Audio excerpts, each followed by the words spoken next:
I am taking part in the Frontier Champions League, a just-for-fun draft league with competitors of all different types of skill levels, including players like me who have no experience in draft whatsoever. And today I will be going into the details of that draft, talking about the team that I have and the reasons behind it.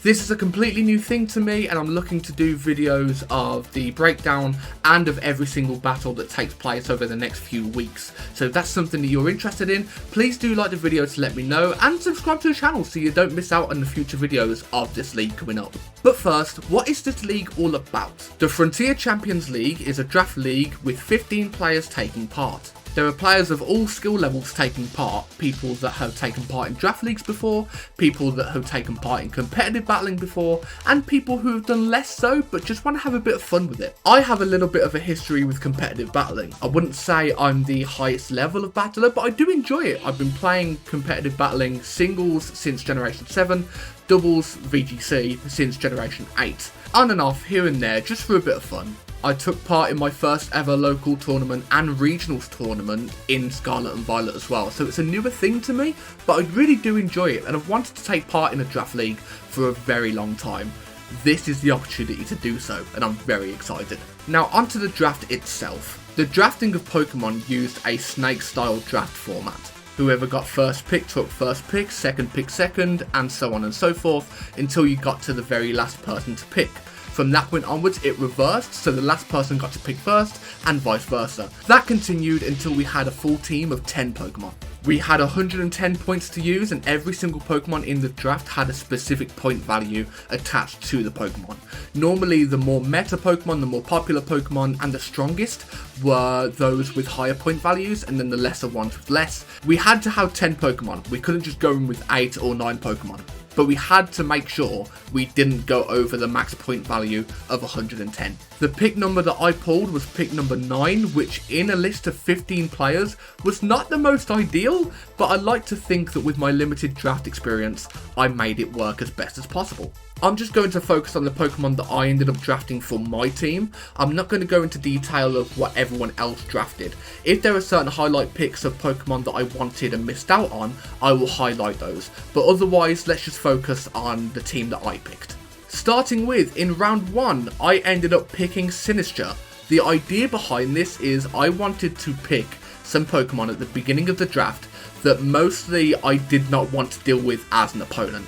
Sinistcha was one of the first Pokemon for me to pick in that idea. By this point, Basculegion had been taken as pick number 7, Mega Floette had been picked as number 8, Mega Charizard was number 2, Whimsicott was number 1. The only other Pokemon that I was really scared of at that point, apart from King Gambit, was Sinistcha, and if I had that recovery on my team, no one else could have it. That was kind of like my reasoning for wanting to go for that Pokemon. And plus, it's a great Pokemon to fit onto almost any team anyway, so it was a no-brainer for me. Its grass and ghost typing is fun to work with, having fake out immunity is wonderful, having access to strength sap and rage powder is just fantastic, and its signature move of Matcha Gotcha is always a fun little trick to use as well.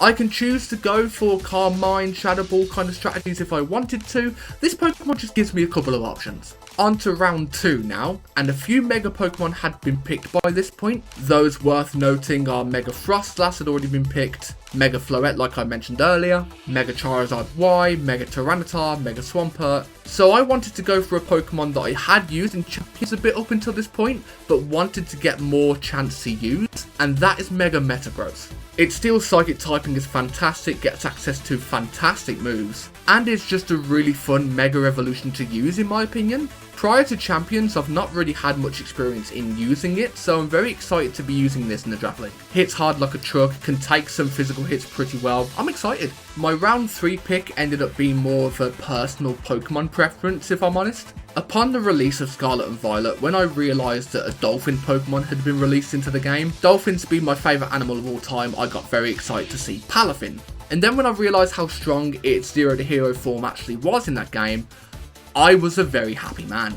So I wanted to use it in this draft league as well. Now I know it's not the best Pokemon always in a double battle format, it being a Pokemon that seems to benefit a lot more in the single battle format, but I want to try and make it work. Has some very strong moves in access to Wave Crash, has priority with Jet Punch, can learn different coverage like Ice Punch, it can get Flip Turn for a little bit of shenanigans there. There is a caveat of needing to get it out in the field and switching it out before I get access to the stronger stats, but it's something I'm willing to work with. I love my boy Palafin, always will. It has a special place in my heart and I want to use it in this league. Its stats are absolutely insane in its 0 to hero form, and in the right situation, can be quite a threat to opposing teams. For my next pick, I know I wanted another Mega Pokemon to use on the team, and it's another Pokemon that I have quite a soft spot for.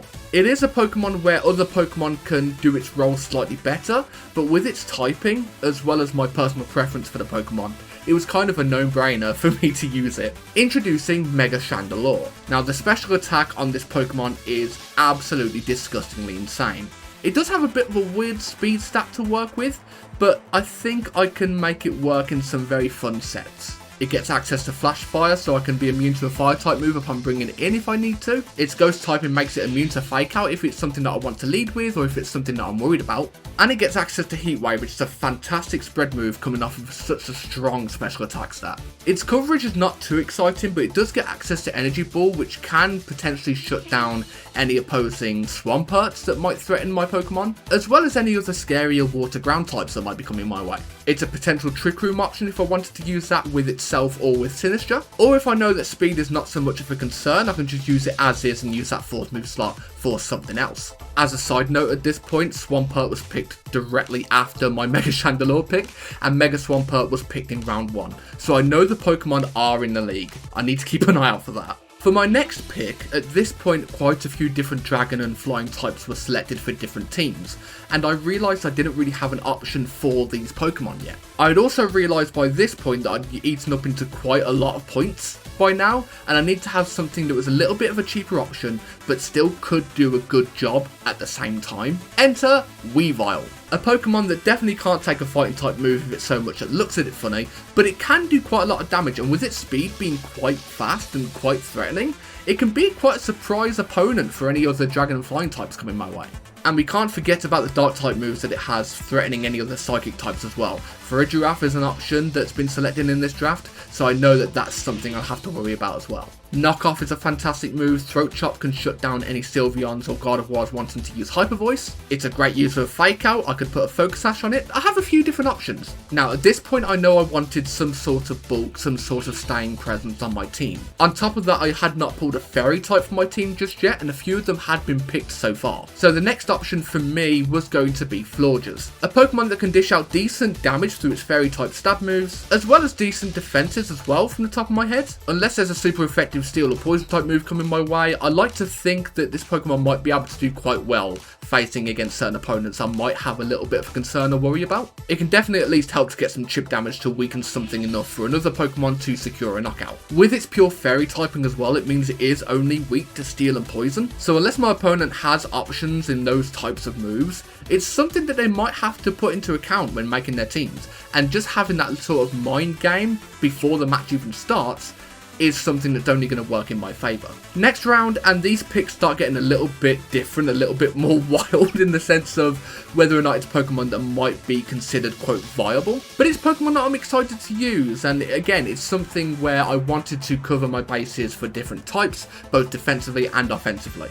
And as I've used quite a few points already, I wanted to make sure that I still had some decent options, some more of the mid to low range kind of Pokemon that could still do something in the team. That being said, my next pick is Toxicroak. Now yes, I do have to worry about Psychic type Pokemon absolutely ruining this Pokemon in one hit, but that's what Pokemon like Weavile are there to do, to try and help protect in that sense. Its Poison and Fighting typing give it a lot of offensive options to Pokemon that might threaten other Pokemon on my team at this point. Plus having an option with decent attacking power into opposing Fairy types is never something to be complaining about. Its Fighting typing as well can shut down any Steel or Rock types that might come my way, as well as any bulky normal types that I don't want to deal with, because there are a couple of those. Not much more to say about this Pokemon. Its attack is pretty good, its moves are pretty decent. I don't know how many matches it will be involved in, but having a poison option against opposing Fairy types is the main reason for bringing this Pokemon, and it's something that people might not expect very often. People don't often think of Toxicroak when they think of poison types, and in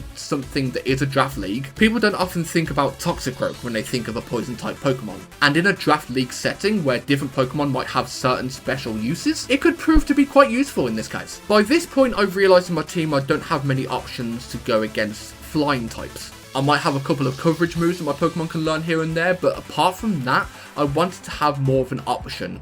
And in apparently the theme I'm going for of Pokemon that I don't use very often but I'm excited to use, in comes Rotom Mow. Now off the bat, the typing is not the best typing in the world, but it's different and you don't see electric grass very often at all. It can definitely hit things hard with stab, thunderbolts and discharges, and if I wanted more of a nuclear option I could go for a Leaf Storm if I wanted, and plus Rotom Mow is fun. Who doesn't want to see a deadly possessed lawnmower with eyes and very scary teeth coming their way?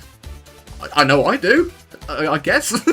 It'll be a fun challenge to use Rotom Mow. It's a Pokemon that I'm not too familiar with, and having a setting like this draft league where I can get more used to Pokemon I don't use very often is an exciting concept to me. So we'll just see how it goes. 2 more picks now in this team, and I wanted to continue in my coverage of types. That being said, this next Pokemon does have a type overlap with one of my Megas, but it's a good Pokemon overall in my opinion, and has access to a very useful ability. My next pick is Hisuian Arcanine. Now it has access to Intimidate to shut down any physical attackers, the type of Pokemon that might threaten some of my other Pokemon like Mega Chandelure. Plus with it having Rock Stab as well, I have great options in Rock Slide. I could opt to go for Rock Head and use Head Smash instead. There are a few different options. There's also the option of going for Flare Blitz, Extreme Speed, just a few obvious moves. But obvious in this case doesn't necessarily mean bad.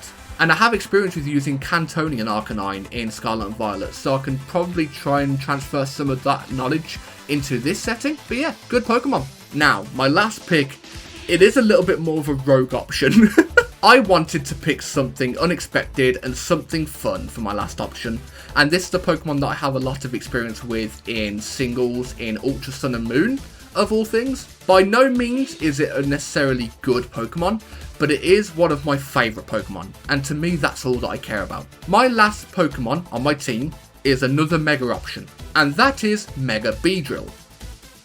Yes, I know. Now Mega Beedrill, let's just say it for how it is not known for being good. However, its attack and speed stats are not stats to sleep on. It definitely cannot take a hit, but in the right circumstances, it can get a surprise knockout on a Pokemon if people aren't ready for it. As such, I want to see if Mega Beedrill can actually put the work in and do well in this draft league. I don't think it will come to many battles, but it's more of like a surprise trump card for my opponents if anything, and it's just having a bit of fun to see what happens. I really like Beedrill, I really have since the Generation 1 games. Always loved using it, always been aware that it's not been a good Pokemon, but there have been many times in playthroughs where I've used it anyway because it's just fun to use. I like it. It's quite weird considering I'm really frightened of bees and wasps and everything in real life, but Beedrill is just one of my favourite Pokemon. I don't know why, it just is. And when Beedrill got a Mega when it did, I got very excited, and now that I have the option to use it in Champions, I'm going to use it in Champions. And that's the team. If you want a name of the team to be able to support, then the name of the team that you will be looking at just now is the United Chandelures.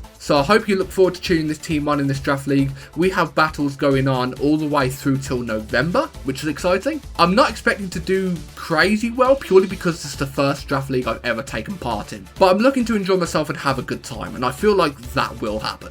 I'm planning on recording the matches, putting them up on YouTube on this channel, going through turn by turn what my thoughts were in that match, and kind of just going through what happens, my perspective on it, and what I feel like I did well, what I feel like I didn't do well, what I feel like my opponent did well, and then just talking about what might happen in my next match. In this league, I know what the whole timetable looks like. I know who my opponent is every single week already, so I can start planning after every single match straight away for that next one. At the start of each match video that I will do a breakdown of the Pokemon I'm bringing for that match, the reasons behind it, and the Pokemon that I expect to see. From that point onwards, I will do the post commentary of the match and then just go through everything with you guys. And full clarity as well, this video has been recorded after the first week match has been done. And as I've recently moved house, I didn't have PC set up and everything done in time for the first match. So the first match has been recorded from my phone. So the footage might be a little bit choppy because it's a very slightly older phone compared to normal. But it's still footage, it's still the match. So I'll be sure to put that onto the video, go through it just like normal. And then the rest of the matches from that point onwards will be switched to based gameplay. So I hope you're looking forward to it just as much as I am. Remember to cheer on your United Chandelures, and if you are interested in seeing this league, be sure to like this video to let me know, subscribe to the channel and put notifications on so you don't miss a future video. I want to see how this goes. I haven't really put much effort into this YouTube channel much since I started streaming all those years ago on Twitch, and I just want to see how I feel doing this, and it might be something that I do more of in the future after this league is done, if it's something that you guys enjoy and if I enjoy doing it as well. Be sure to leave a comment to cheer on the team, what you think of the team. And yeah, I look forward to you guys seeing how week 1 went, and then going through the rest of the weeks, the rest of the matches as we go. Remember, this will be going on until November, so we have quite a few matches ahead of us. It'll be 1 match a week. I haven't decided yet what day of the week the matches will go on, but I'll figure that out as we go, and I'll let you guys know from there. I believe that is everything from me today, so thank you very much for watching. I've already said what you should do: like the video, subscribe, put notifications on, and I look forward to seeing what you guys think of these battles and of my team and of my playing. We'll see how that goes. First match will be up as soon as possible, keep an eye out for that. Thank you very much for watching, my name is Cinder, and I shall see you all very soon.